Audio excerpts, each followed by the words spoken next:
This short video accompanies the Section 2 video to provide you with an overview of how Section 2 is set out in the Wales Safeguarding Procedures.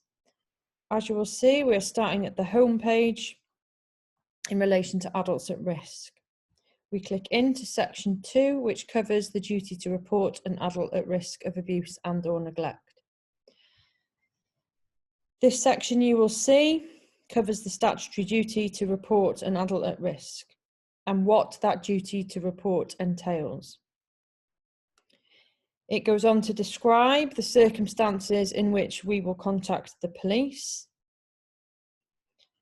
and the circumstances by which we will seek advice and have those initial discussions with social services. This section also covers the requirements for us to establish capacity of the individual to consent to the report being made, and then thinking about the information that needs to be contained in that report. So if we go into some of these sections, take responsibilities to report, it sets out who is required under the procedures to report an adult at risk to the Social Services Department. We click onto the next page, we get the information around the duty to report those concerns, including the duties to report professional concerns in your private life. You will see at the bottom of the page there is a pointer for practice on professional concerns. Again, a reminder that the pointer for practice provides you with some more detail that will help you in your information gathering, your decision making and your analysis. So if we scroll up to the top so that we can go back to the list of contents. Go into managing concerns from the general public. Again, you get information, some more detail about what is entailed, what you are required to do if a member of the public raises a concern.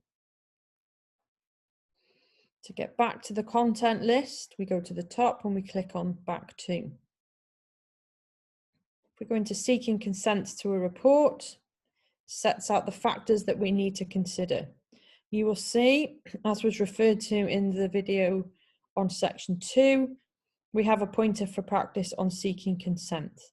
And again, some pointers on the factors that you may want to consider when making a report about an individual, when thinking about how you establish, as is about to be illustrated on this pointer for practice, whether the person has the capacity to consent to the report being made. And this pointer for practice on assessing mental capacity will take you through some key questions that you may wish to consider.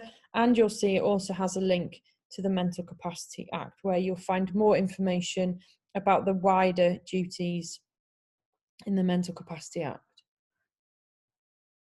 And then finally in this section, we have the detail that sets out what we are required to capture in the report we make to social services about the concerns we have of an individual adult at risk.